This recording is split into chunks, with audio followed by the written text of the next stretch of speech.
this place it's not developed. You don't see houses everywhere. You don't see roads. You don't see lighting. It's nothing. So when you're out there, you're truly a part of the landscape. You're a jaguar. You're a pronghorn antelope. You're just in the grasslands, and you can't believe that the expanse that you see, because from our side of the border, it's an 80 to 100 mile viewscape of Mexico, and there's nothing there either. It's just the grasslands. There is no infrastructure. In fact, it's very difficult for some of the people that live in some of these areas because it's just cattle roads. So when you're out there, you can see that literally that song for miles and miles and miles and miles. And so that does something to your spirit.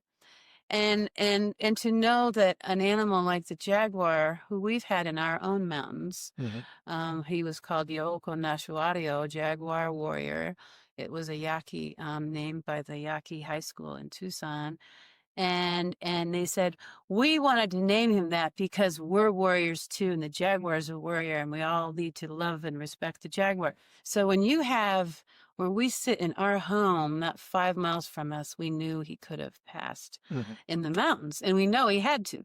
So the jaguar really is a representation of everything it's connected to, right? From the small to large, to the visible to the invisible. Yeah. It's a symbol, and he's the apex predator, and that's what, if I do all right, everybody else does okay. Yep. And as the Tahana Ataf Nation, they named the last jaguar the jaguar that is still walking amongst us, Oshad Nukudum, which means jaguar protector. He showed up in 2023 on my birthday, after we had removed the shipping containers of where now the wall will be. So he was coming out. He keeps coming up too. He's a very active jaguar, so he could potentially be trapped here and never find a mate and die. So it's like this. Here we have this iconic, otherworldly, mystical, spiritual, and real creature amongst us, and we're not going, wow, what do we do? Why don't we help this animal and help him come back and not have the wall and not have resistance?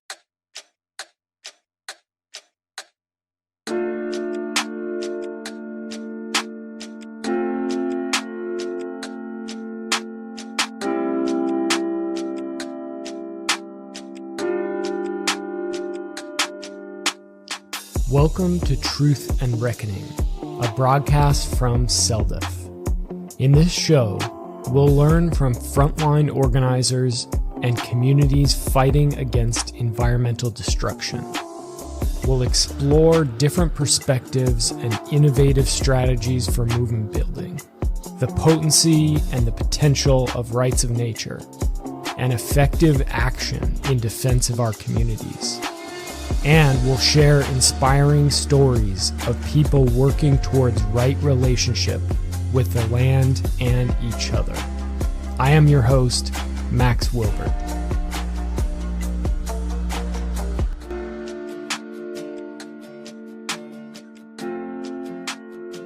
Hello, everyone, and welcome to Truth and Reckoning. Our conversation today is an interview that Kai Huschke conducted with Kate Scott and Tony Heath. They're two community organizers who live in southern Arizona in the San Rafael Valley area.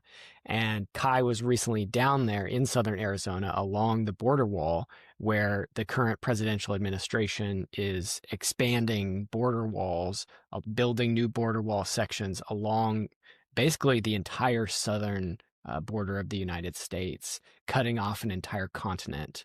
And it's something that's never been done before in human history. So, Kai, would you tell us a little bit about this border wall, this trip, and what led to your interview with Kate and Tony? Yeah. I mean, for one, it was an amazing experience just to be down there, be in that landscape, meet the various people who are resisting this border wall construction that you made mention. It's also interesting from CELDF's perspective because, we've very often many, many times have said, it's not the issue so much that we're needing to deal with, it's the structure in the system that has allowed the particular issue to, to affect your community. And it's been more in the range of sort of cited activities, right? Like the factory farm or industrial timber, setting up shop and doing its various forms of oppression and destruction and violence, the pipeline coming through. So it's very interesting from an organizational perspective, working with people on an issue like the border wall, because here now we're dealing, at least on the surface, with the federal government, who is, positioning this wall. The need for the wall is a security need. Sort of somehow an economic protector. We have all these undocumented people, who are stealing jobs from citizens of the United States.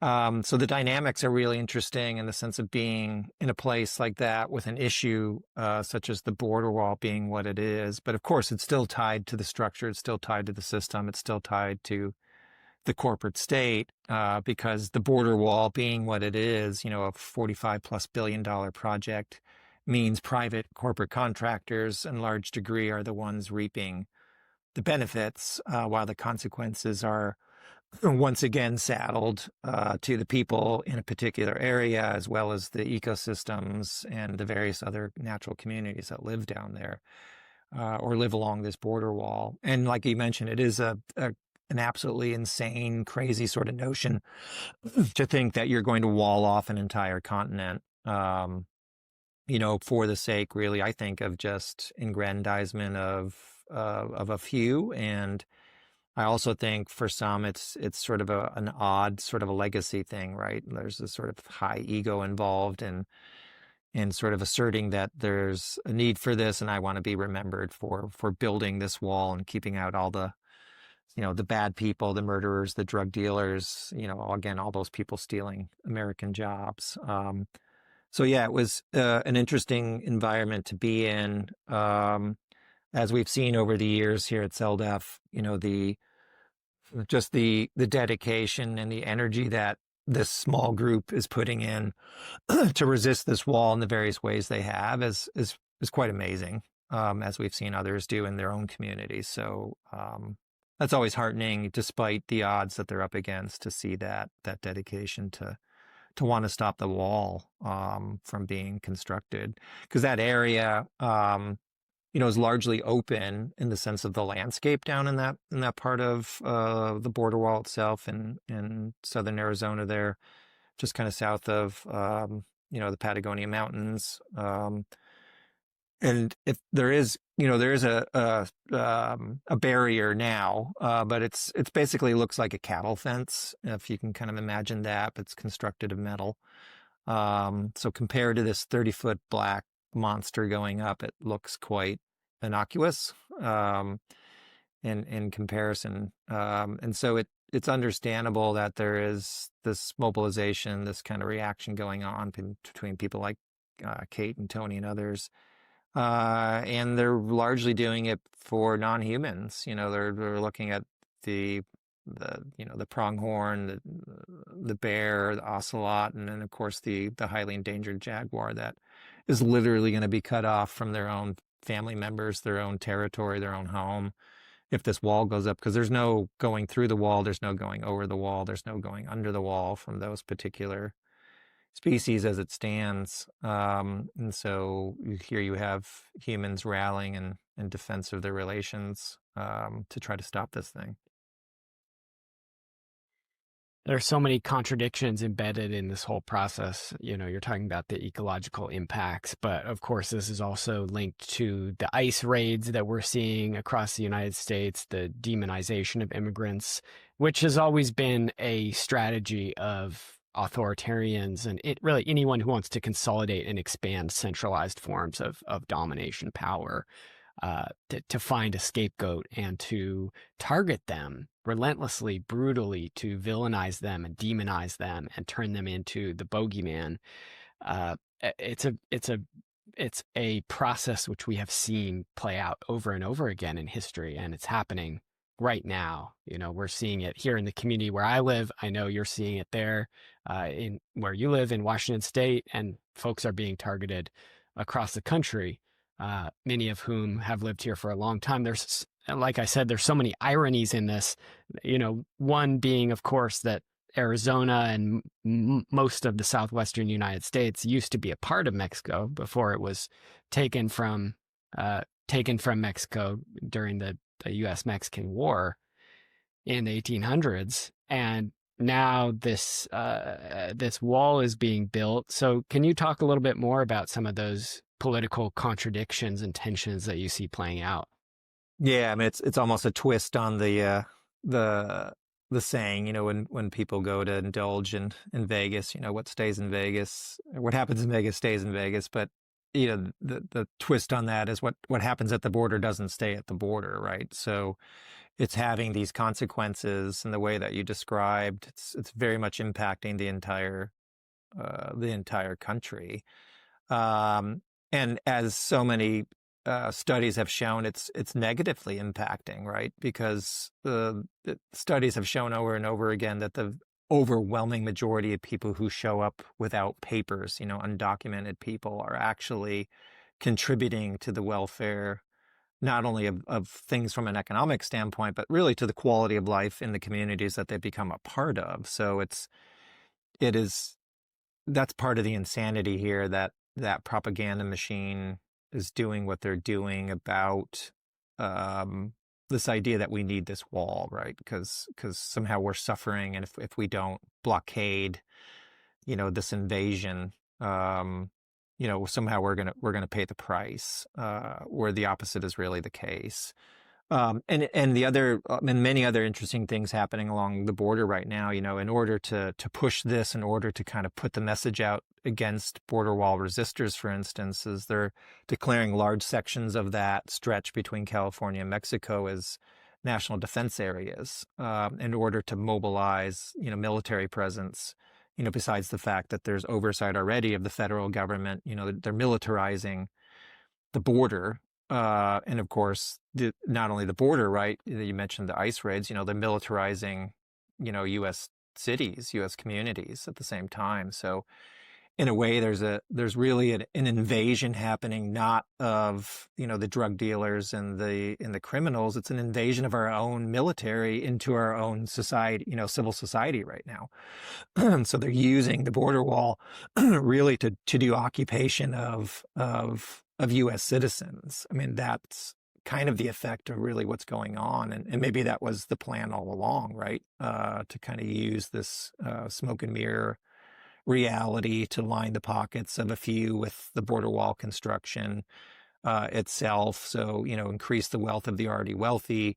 Just so many different things going on in that context. And, even and there's so many layers here, right? So they're even looking at currently suspending requirements under the Wilderness Act, the Federal Wilderness Act, which was about preserving certain areas, of course, from development, as well as other kind of extractive industries.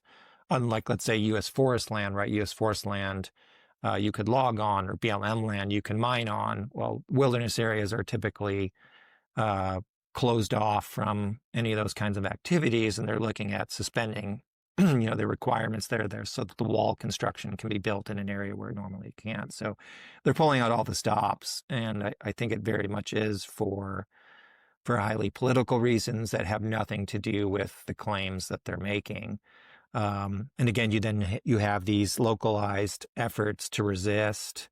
And the cool thing about people like Tony and Kate and others involved in that particular area is they've been, in a way, successful before, because the Arizona governor a few years ago decided he would just take matters into his own hands and construct a wall out of shipping containers, and went ahead and started to do the construction in that very same area that now the federal government's doing it. And that small coalition of folks used direct action to stop the construction of it. And so I think they have taken that energy from that past effort from a few years ago and are trying to pour it in now to this effort to stop this current move to wall off a continent. But of course, the stakes are a lot higher, right? You got the federal government involved, you got the militarization happening. And so there's a lot of unknowns that are at play here, but still a high level of dedication to want to not just disrupt the construction of the wall, let's say, but literally take it down in one way or the other. And whether it's the people who do so, or as they've actually seen already, you know, nature itself has taken down sections of the wall. For instance, when they've tried to construct these over rivers, you know, the rivers have taken out those sections of wall. So it's almost like this, in a way, this cool alliance happening between humans and non-humans to resist, you know, what is just greed and insanity. All of this reminds me of why I'm a radical, in the sense of, you know, the Latin phrase origin of the term radical is radix, which means root. So a radical is someone who gets to the root of problems. And that's the opposite of what we see from politicians in response to immigration. We see this, like you said, the profiteering off of immigration, not just from wall construction, but also from private prisons and weapons deals, and the firms like Palantir, which are selling surveillance technology and AI to ICE and all these different agencies. We're seeing this, you know, the demonization and the scapegoating of immigrants and the use of that to consolidate power and sort of justify fascist expansions of authoritarian power across the country. But I think something that we're not seeing is this crisis being linked to overseas imperialism and both military and economic forms of imperialism, and the climate crisis and the ecological crisis, which is largely, between those two things, those are the main drivers of the destabilization that leads people to flee their countries, flee their homes, and try to head for somewhere that's safer and easier to make a living and raise a family and just survive, like the United States. And those issues are so rarely discussed in the context of this crisis that it's actually shocking to me. That's how effective those in power have been at sort of setting the Overton window of what's the allowable discussion, the parameters of discussion on these issues, is that the real drivers of this, you know, wave of mass migration that we're seeing are not even discussed at all. You know, the parameters are how do we deal with it, not what's driving it, not what's really behind it. And so, you know, to me, that's why it's so important that we not just focus on the ramifications and the you know, responding to the crises that are coming about, the ice raids, the border wall construction, and all of this, but that we go back to the root of these problems and try to address the root of it. Because, you know, for the most part, like, you've lived where you've lived for a long time. You know, I grew up in the Pacific Northwest. I don't want to move away from here. And most people don't want to move away from the regions where they're from. Some people do, but most people don't want to move away unless they're forced to. Unless they have to, unless they're fleeing for some reason or another. And what are the reasons that people are fleeing? You know, oftentimes it's different forms, like I said, of economic imperialism, of war, of violence, often triggered by U.S. imperialism, you know, as we're about to see against Venezuela, as we've seen against many countries in Central and South America throughout history. And it's the climate crisis and the ecological crisis, right? No, I was it's interesting. You was thinking the very same thing when you talked about, again, what happens at the border doesn't stay at the border, and going sort of that upstream, right? You know, so it's not enough just to look at the cause and effect from a symptomatic standpoint. It should really be what you were saying, the cause and effect from that really root level stuff. Reminding me of John Perkins' book.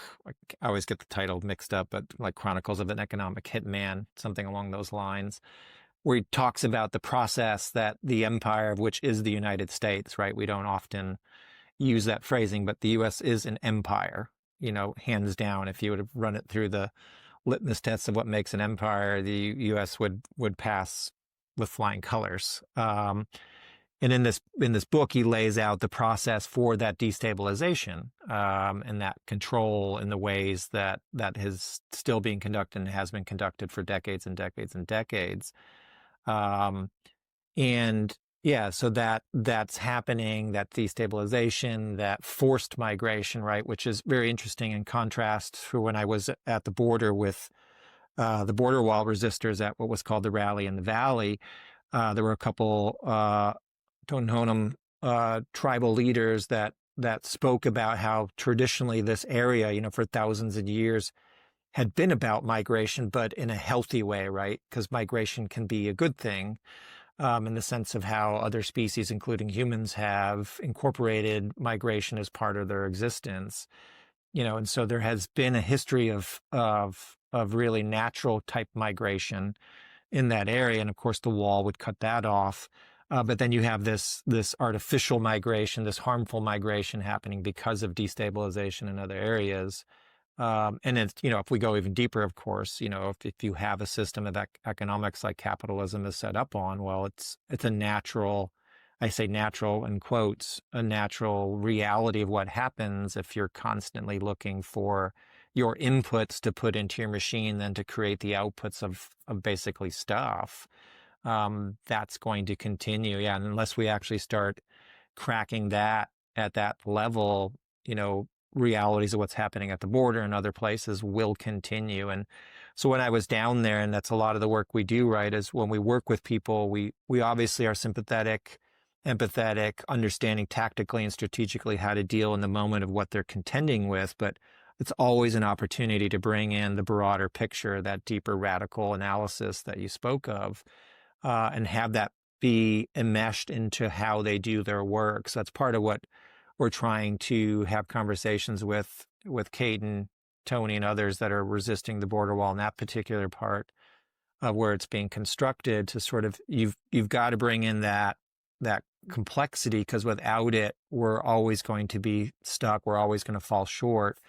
And so you've got to find a way to bring in those other truths, because resistance can usually lasts so long, right? Especially in the context of a direct action, it's going to be time bounded. And so what is the impact of that action in the sense of that structural energy that has to move towards changing that structure, to transforming that structure? If that was the cause, it's a natural thing then to go to want to alter that if you're feeling the harms from it. It's not enough just to contend with, let's say, ripping down the wall. We've got to go further. We've got to go deeper. But these are opportunities to do that, just in the ways that we've been this year alone talking about forest defense, and tree sitting, and the minutia of what that means, or the day-to-day realities that are of course important to figure out how to be effective in that. But then what is it tied to in a bigger sense, and not forgetting that and having that be part of what happens on a daily basis. And I think that's the very same thing happening with the border wall, same thing that happens with tree sits, same thing that happens with defending your community against frack waste, pipelines, pesticides. Again, it's all about that systemic structural stuff. And the more we can wrap that in, I think the more we have, the potential rises basically to actually foment a real revolution, to crack those deeper root level structural things. But we've got to talk about it. Absolutely. Well, thanks, Kai. I think this is a powerful conversation you had with Kate and Tony. We're going to throw in some pictures and some videos that you took when you were down there at the Rally in the Valley, with folks opposing what's happening, the border wall construction, and seeing these lands that are being destroyed and bisected, literally cut in half right now. You want to talk about habitat fragmentation. The cutting off a continent is the ultimate form of that. Yeah. And it's really reprehensible what we're seeing. Yeah, I think the interview, hopefully people will enjoy it. I think it really represents emotionally, psychically, energetically what each of these two people are involved in. But I think they represent a lot of the people in that area. I think they serve as good ambassadors to other border wall resistors. And one other thing before we end here, and people get a chance to hear from Tony and Kate, I thought it was a small gesture, but towards the end of the rally, there was a caravan of cars that came over from the Mexican side, and they brought food for everybody, and got to feed people, literally passing burritos across the existing kind of border fence that's there, the kind of cattle style border fence. But beyond that moment of people coming together for the right reasons, I think it's an under kind of covered thing, which is, there are people on the Mexican side of the border that don't want the border, right? It's usually we hear about people wanting the border wall or those resisting against it from the U.S. side, but I think people need to understand there's lots of people on that other side of the line, so to speak, that also do not want to see this thing constructed. So merely to say there's a lot more of us that are resisting this from wherever we're coming from, including the Mexican side of the border. Actually, I've been wondering how you guys have been feeling since yesterday. Like, what sort of sensations, what kind of thoughts? I mean, obviously, yesterday wasn't a one-time thing, right? It's a continuation of all kinds of time and energy and focus. But, yesterday had its purpose, right, in a way. And so just curious, how each of you are kind of thinking or feeling about things. You want to go first? We go first. I think the event was very successful. The people looked beautiful in the pictures and the masks and the various things. And I think it was a raving success. I really do. I've been feeling a very earth energy from the ceremonies that were performed. I feel that it helps us get in right relationship again. As activists, those people there are activists in different dimensions, and I felt the energy come right up from the earth. At times it was so powerful, I felt like, oh, this is because it was probably just something we all needed.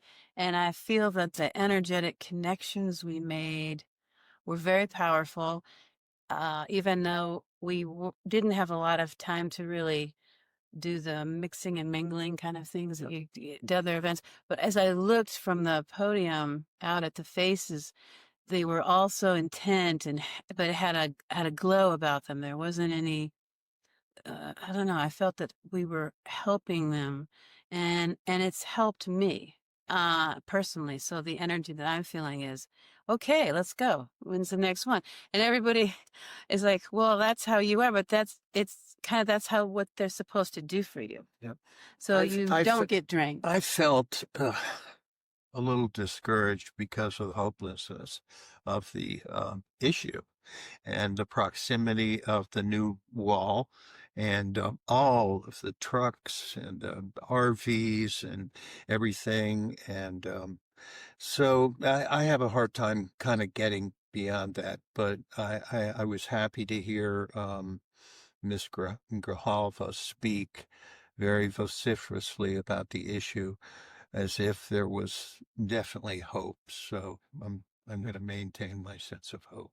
I liked how, there was the talking, there was, the music, there was the art, there was sort of the impromptu-ness. Of course, there was intention in having put this all together and the others that were involved.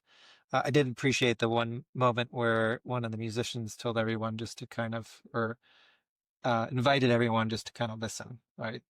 Hear the wind and whatever else that you have to tune down to. And we had an event That was nice. in Cleveland as part of the Truth&Reckoning and Right Relationship with the Great Lakes. And post the event, after people had given all this kind of heartfelt testimony, we gathered and had a ceremony led by elders, indigenous elders from the area. And as it was going, you could hear the lake speaking, so the lake was part of it. And so I appreciated that. I want to dig kind of more into that in a little bit here, but just from a very kind of practical, what are we dealing with here kind of aspect. So as people are, listening and watching to this, to get a sense of what's going on. So kind of two ways to get at that. One would be, in your guys' own words, describe what that border looks like, physically. Like, what does the wall look like? What has it look like? What is it, where is it going? I guess bring people there if they haven't been there, haven't seen pictures, haven't seen video, how would you describe what the scene is like just physically with what was going on, maybe even just physically where were we at yesterday with the construction site and stuff? Yes, well, to go into an incredible valley that has been the same. It's been altered with ranching activities, but nothing else. And there's no big infrastructure of roads. There's just these primitive Forest Service roads. And when you drive to the valley now, you see more and more of the Custom and Border Protection militarization, additional fencing around towers that just stood there maybe a couple of months ago, nothing around them.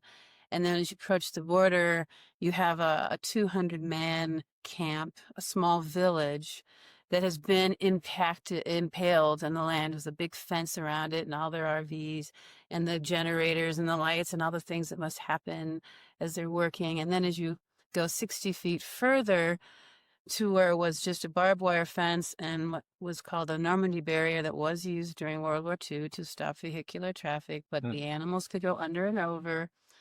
Now Crosshatched kind of. Was that crosshatched. World War Railroad II? ties, Oh, right? no, it was invented, the Normandy barrier. Yeah, Normandy barrier. But So it wasn't there. it was on the beaches. They used it on the Yeah. beaches. I noticed that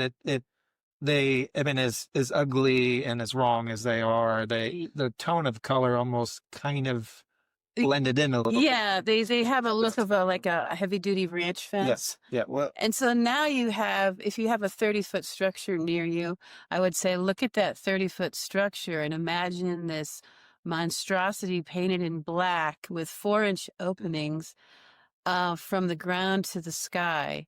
And 30 feet, we have a 10-foot house here. And so it's a very big dimension to be in a valley where there's nothing. There's just beautiful grasses and some cottonwoods further to the west. It's not so it's this metal monstrosity of such a hideousness and a cruelty that is very hard to vocalize but it rips your heart out. It rips you apart. I don't think any person listening or watching this, if we could take them there, would feel any differently because this is their public lands. This is their national forest land. This is something that you want to escape to on your bicycle or your birding expedition, and people that study rare plants for years in this area, orchids that has been watched closely, and we have 500 types of bees. This is the highest bee diversity in the entire world, okay? The entire world, and it's in the Skyland region. This is part of the Skyland region. So you take this incredible landscape and you turn it into a cement-making plant. So that type of equipment, you drive to the nearest mountain, which is what they're doing. Our mountain drill ranch. wells. You drill wells all along the road. And we're already in a climate crisis. Correct. And I have a couple of things to add. Right. And then you go to the mountains and they blast the mountains with dynamite. They do that twice a week and they're eradicating a whole section of a mountain. And is the blasting to bring rock To bring turn rock, into cement? to bring rock to be crushed, to be made into cement with 700,000 gallons of water per mile to be pumped out of the ground, as Tony said. And they drill it just like if someone was drilling your teeth. They just move this machine and go down to the ground, and it spills out. They're not like taking care of it. They just suck it out and put it into an open pit like tank that then they have another thing that sucks that out to make this cement. So it's like you have this eerily hauntingly evil apparatus in this beautiful valley. And when our Congresswoman Adelita Grijalva came out to see it, she told me personally that she was physically sick. They had to stop. She needed a couple of mints from me. She was her whole insides just went like this. And so that's what I would describe as what it would look like. I just wanted to add one thing. The Normandy barriers stop traffic dead from crossing, and they let the animals through. So they are exponentially better solution in the long run.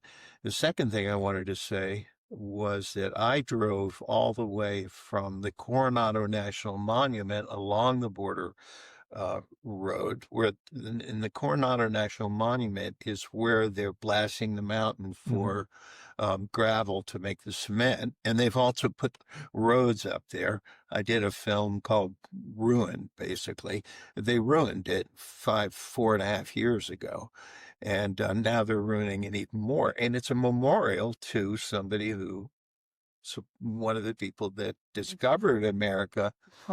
And they thought nothing of just destroying it. Now, as I drove along that border road, I was shocked to see that it looked like they were putting in the basics for an interstate, and this is through a pristine valley where the jaguar has recently crossed over into Arizona.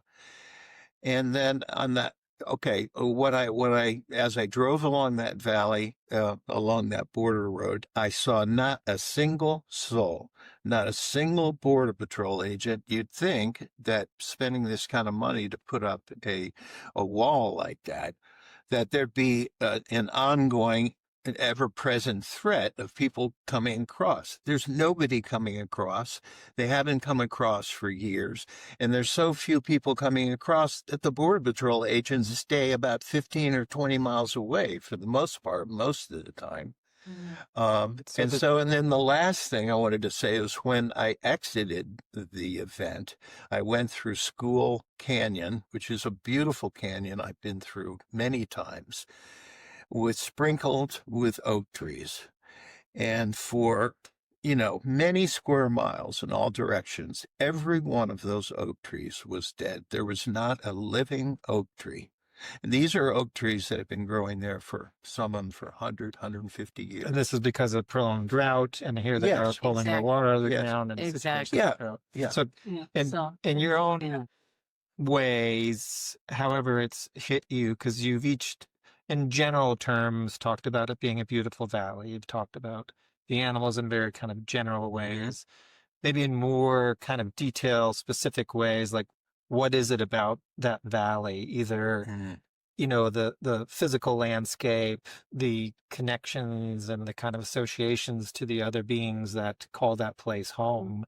Like, how would you help somebody, again, who's never been there, who may never go there, understand the vibrancy, the value, beyond, normal human terms, let's say, to say what's going on there is insanity, on what you guys just described physically with the wall itself. Well, there's very few places. I mean, there's probably more than I would know off the top of my head, but this place it's not developed. You don't see houses everywhere. You don't see roads. You don't see lighting. It's nothing. So when you're out there, you're truly a part of the landscape. You're a jaguar. You're a pronghorn antelope. You're just in the grasslands, and you can't believe that the expanse that you see, because from our side of the border, it's an 80 to 100 mile viewscape of Mexico, and there's nothing there either. It's just the grasslands. There is no infrastructure. In fact, it's very difficult for some of the people that live in some of these areas because it's just cattle roads. So when you're out there, you can see that literally that song for miles and miles and miles and miles. And so that does something to your spirit. And to know that an animal like the jaguar, who we've had in our own mountains, he was called Yoko Nashuario, jaguar warrior. It was a Yaqui named by the Yaqui High School in Tucson. And they said, we wanted to name him that because we're warriors too, and the jaguar is a warrior, and we all need to love and respect the jaguar. So when you have, where we sit in our home, not 5 miles from us, we knew he could have passed in the mountains, and we know he had to. So the jaguar really is a representation of everything it's connected to, right? From the small to large, because the visible to the invisible. It's a symbol, and he's the apex predator, and that's what, if I do all right, everybody else does okay. And as the Tahana Ataf Nation, they named the last jaguar the jaguar that is still walking amongst us, Oshad Nukudum, which means jaguar protector. He showed up in 2023 on my birthday, after we had removed the shipping containers of where now the wall will be. So he was coming out. He keeps coming up too. He's a very active jaguar, so he could potentially be trapped here and never find a mate and die. So it's like this. Here we have this iconic, otherworldly, mystical, spiritual, and real creature amongst us, and we're not going, wow, what do we do? Why don't we help this animal and help him come back and not have the wall and not have resistance, and other dimensions in our community? I could point out a couple of other items. First of all, it's a beautiful, beautiful valley with mountains on all sides.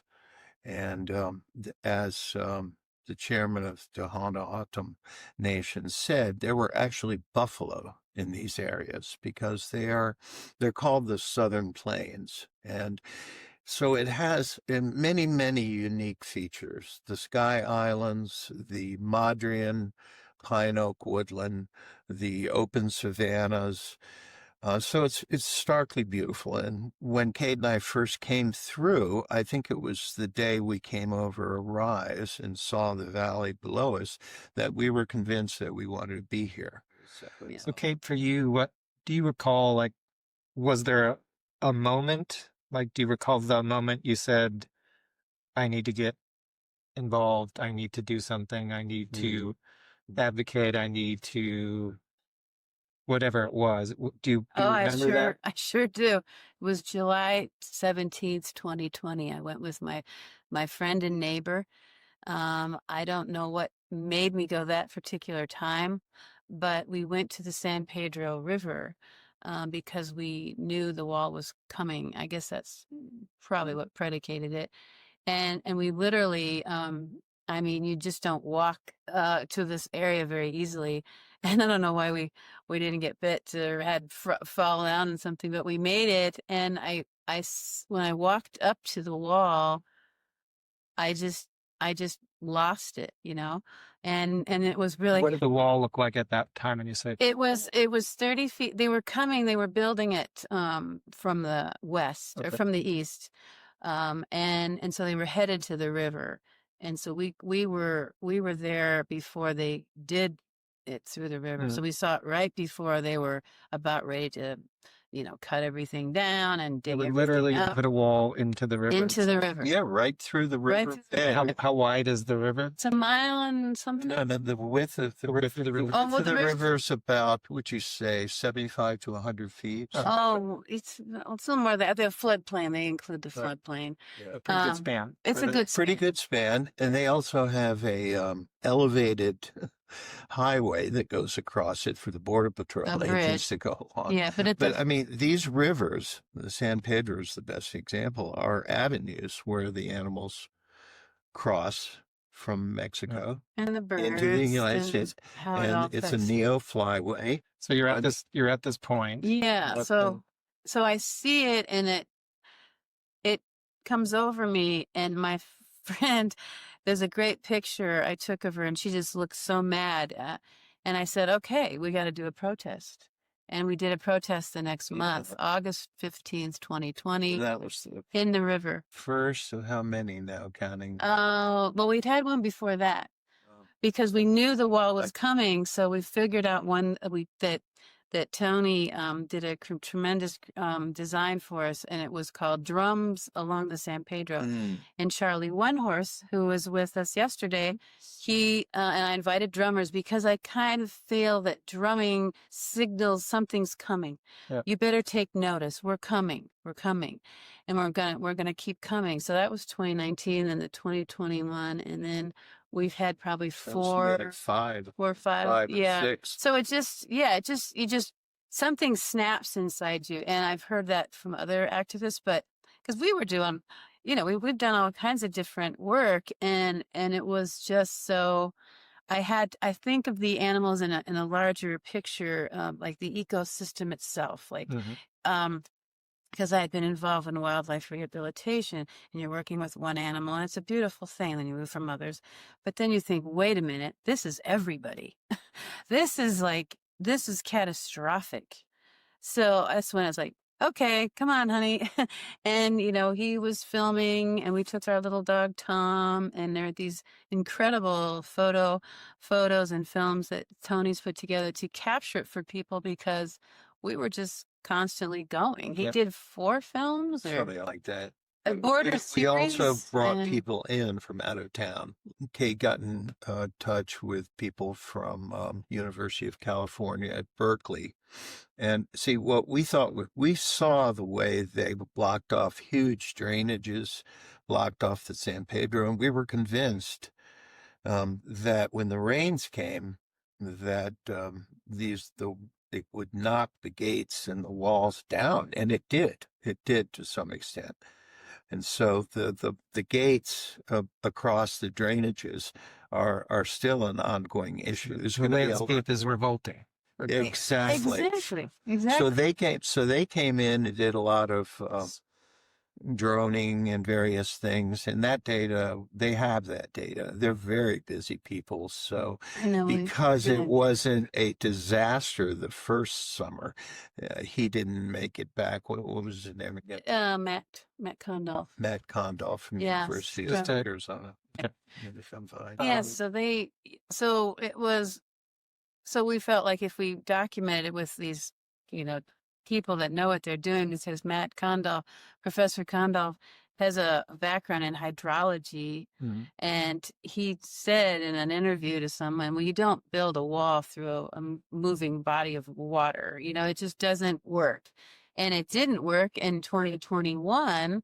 The walls, the gates blew off in the San Bernardino National Wildlife Refuge area in Silver Creek.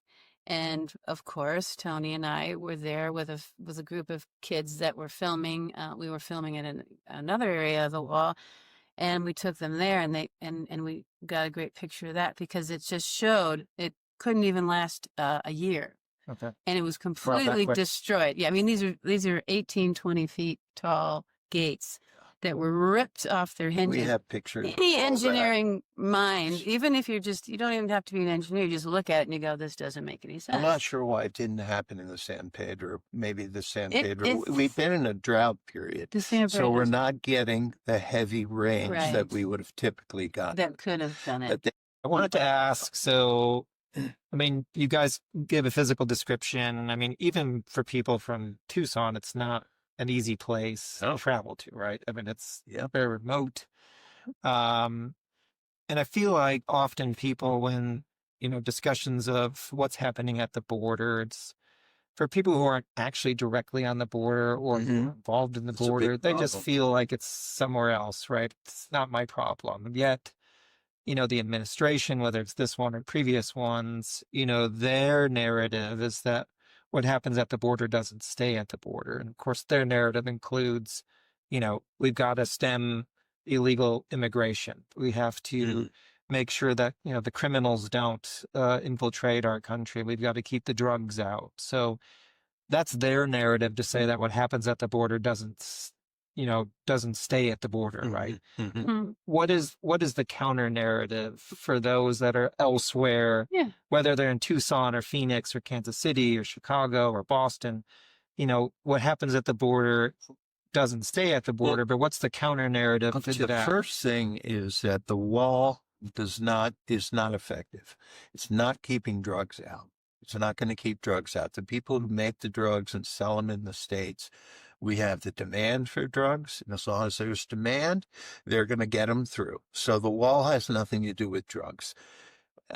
Tell me if I'm wrong, but aren't we exporting guns to Mexico? They're mostly our guns now, aren't they? So anyway, that the wall's not going to keep our guns in. That's for sure.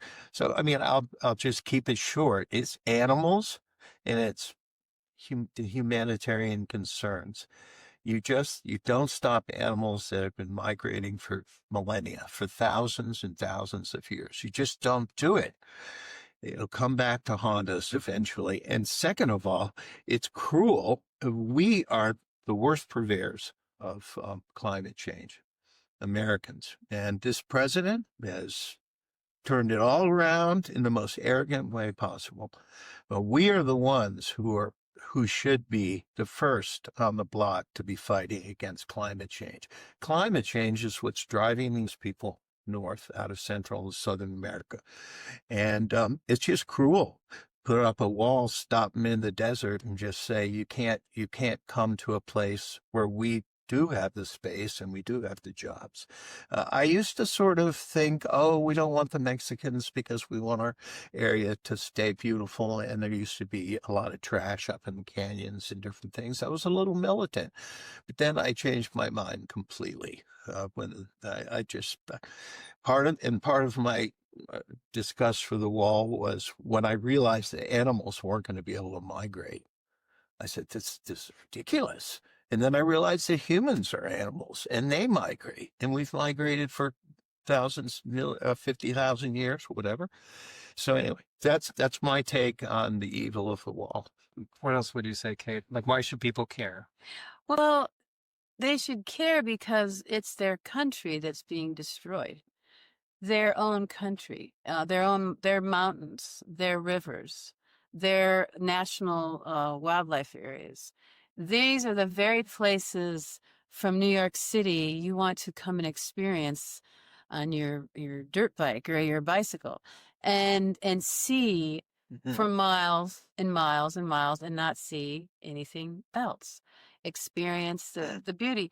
And it's just, it kind of haunts me because I think, well, what would you think if in Montana they put a wall through Glacier National Park? Your favorite place. Just think of your favorite place. Yeah, that's a good. Yeah. And just put a Gives yourself 30-foot a- wall. Go and find something that's like flat steel place. You can find a 30-foot dimension and picture that going through your favorite river where you canoe or kayak. Picture that going through your favorite canyon you hike.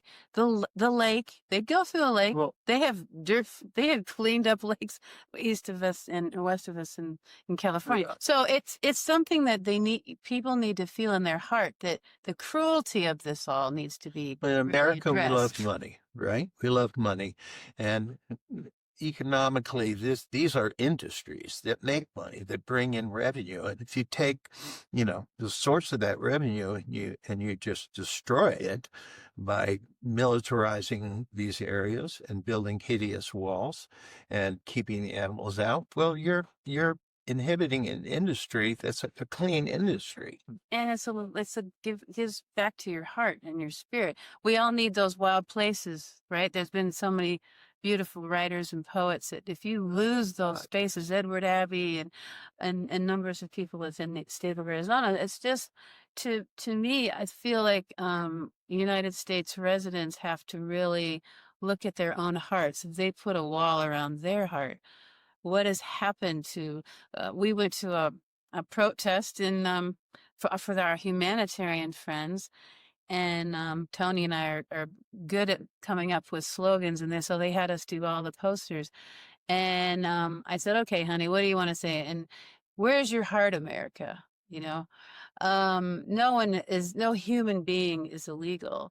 Animals need to migrate. What did the animals do to deserve this? We all love our cats and our dogs, but what about those beautiful beings out there that make your area where you live what it is and what makes our national wildlife areas what they are? And so if we as a people can't come together and figure out humane, compassionate immigration policy that doesn't involve a hideous medieval monstrous of steel. On top of the fact that $45 billion.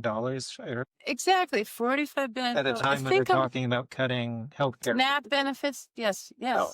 It's don't get him started because this is what he writes a lot about. But that's what the priorities are all backward and right. So you're literally up against a literal wall. You've been up wall against... that keeps us in. Yeah.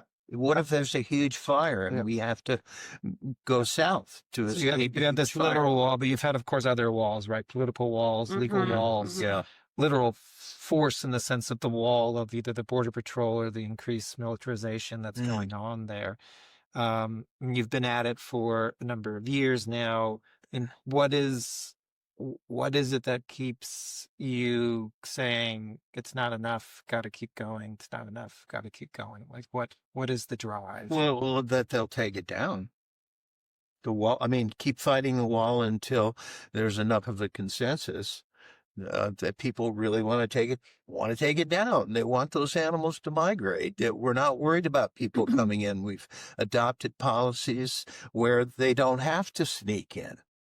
Right. So what keeps us going is that, and that some of these areas can be repaired. I mean, if you can spend all these billions for a wall, you can spend billions to repair it, take it down, if it's the right thing to do. And it is. I guess, and when the Berlin Wall came down, November 9th, actually, just a week before we had our happening, I forget the year, 1980 something. 1989. And it took years of nonviolent resistance to bring that down. And I feel that it won't, I hope it doesn't have to take years, but we could at least try in certain areas to take it down. Yeah.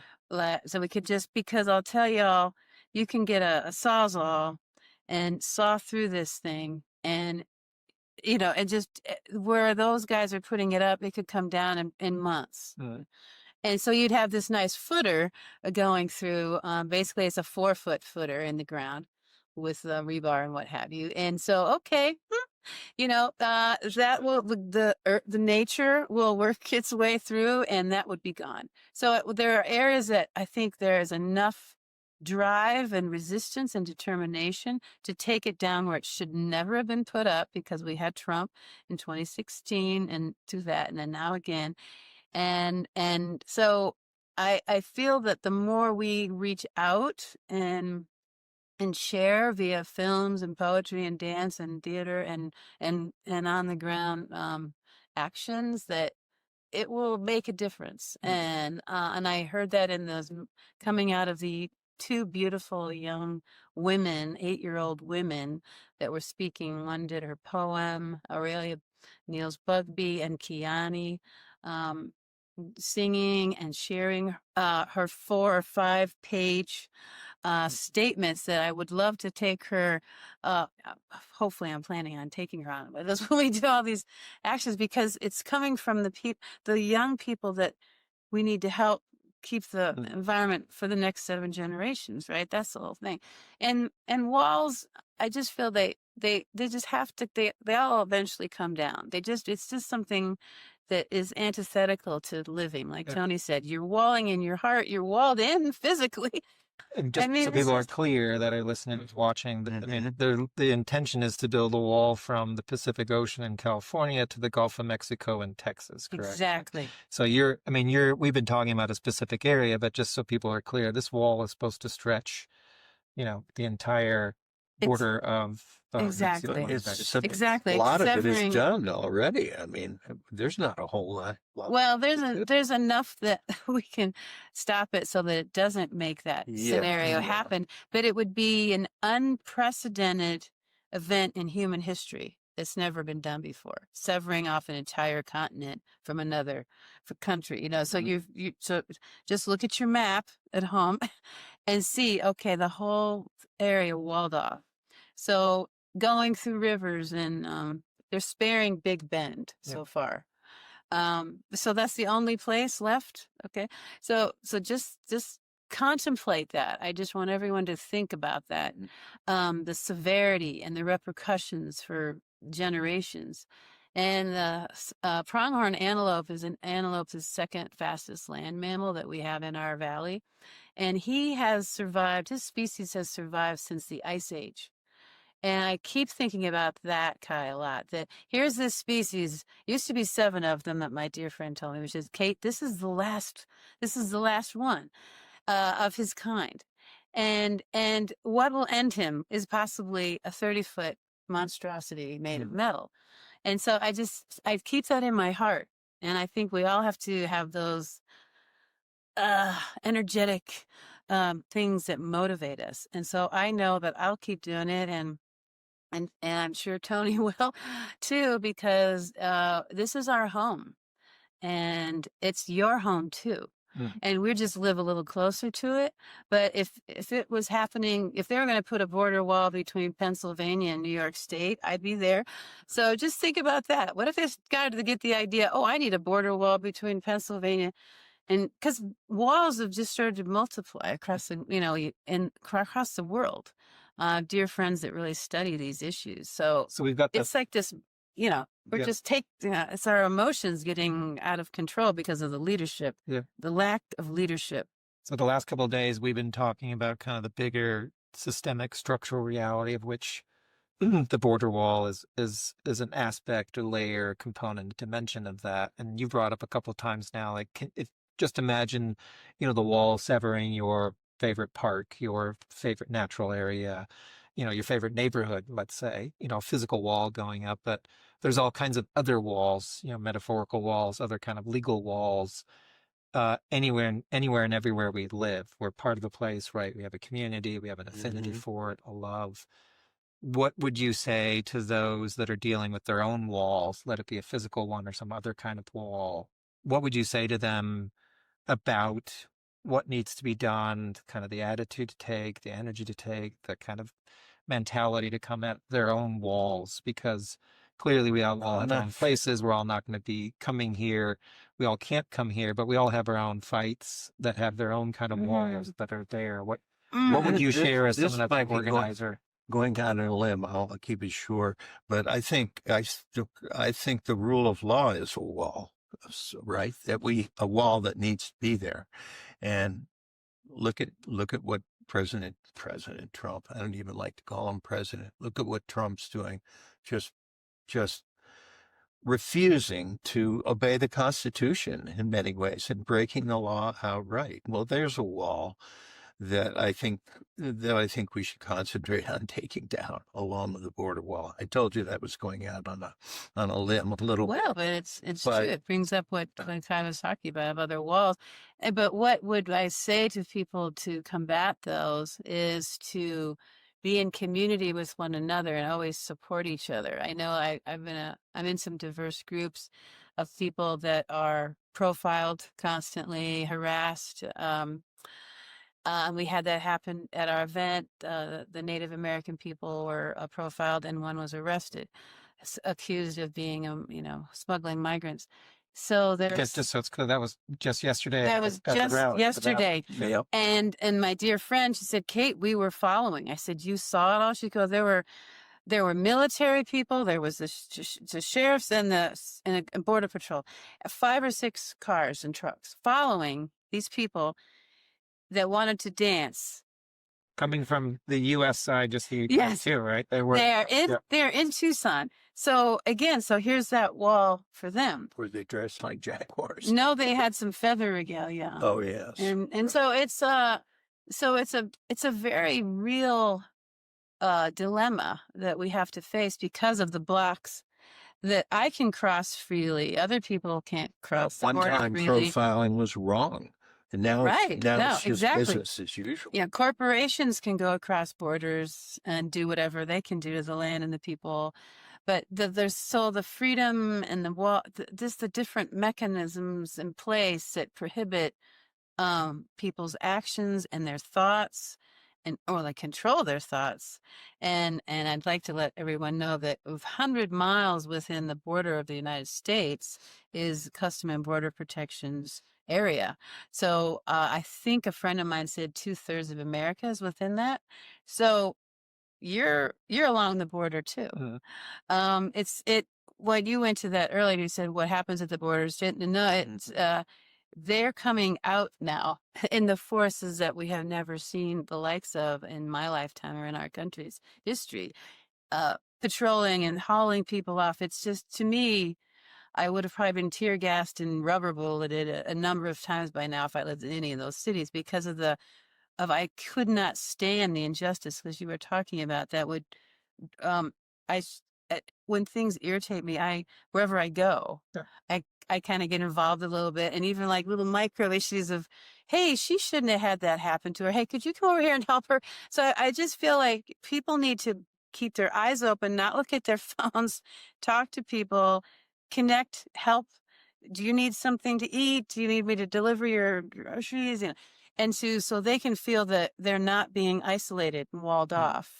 As a privileged white woman, I'm very aware of that fact. And I just feel like, we need to. Yeah, just to finish up. Yeah. I mean, in general terms, what can we expect in the resistance? So yesterday was an amazing gathering of people, amazing gathering of energy.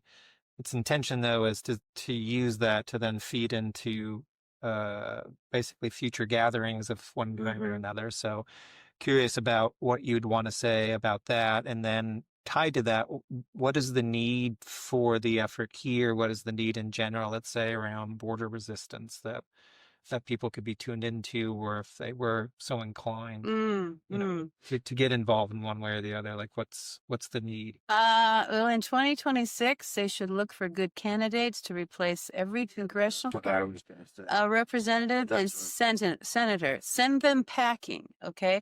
So that is our power to get rid of at least all the people we know that are working against us.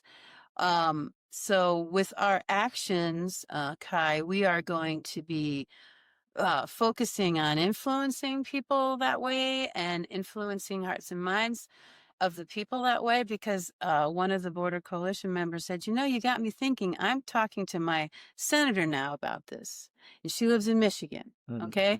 And so that's what I would say that, we're going to focus on, so that we really take apart this border narrative and crush it. I am sick to death of the whole, like, we're being invaded and blah, blah, blah. So the animals are going to come on the road. And if you could support us, we do have a Give Butter site that we're collecting funds so that we can continue these gatherings, but in other places, to influence hearts and minds, so that they know the animal stories, they know some of the people's stories too, and that can all be conveyed, I think, in the dramatic arts and the filming and that way. So we're hoping we got something yesterday, filming wise, so we can go, okay, here's what's really going on, and here's the beautiful people you're trying to keep people are trying to keep out, that are serving us burritos across the border at the end of the gathering. It's been the average person that has had more impact than the politicians. Exactly. I understand what you're saying and understand why people go there, but we've also seen both parties fail the border over decades. Oh, definitely. So I think that's also a good point to make here, is that it's people like you and others that really are the warriors at the border. Oh, well, thank you. And I feel that, and I should have made that point, Democrats and Republicans.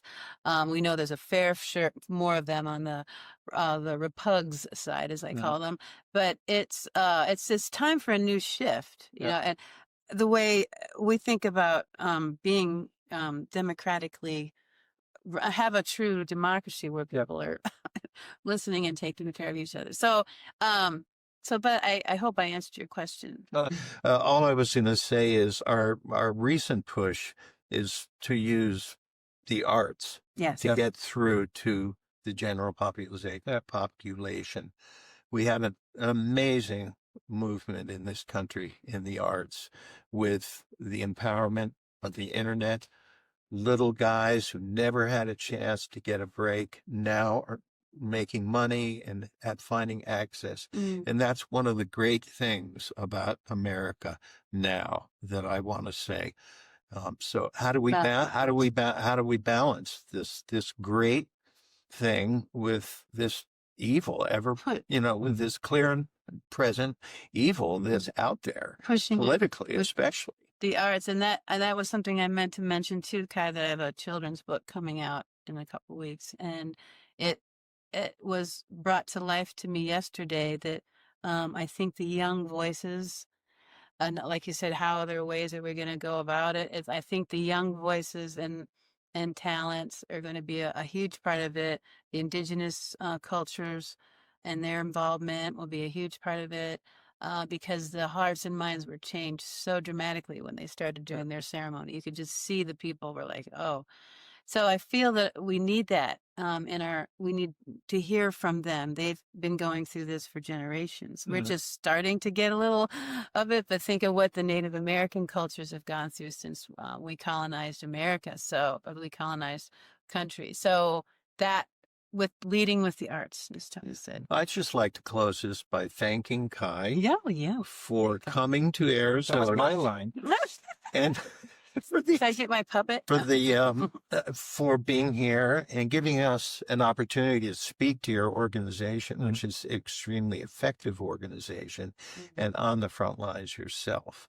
So thank you. And Kai has to make an airplane flight a little while, which means an 1.5-hour trip to Tucson. You got to get there an hour early. Yeah. So we have to cut it. But thank you. No, thank you guys very much. Thank you. Wonderful. And Thanks for hosting, not just to be here to talk, but just We're going to stay in touch. We're going to make some good trouble together. we are. Godspeed.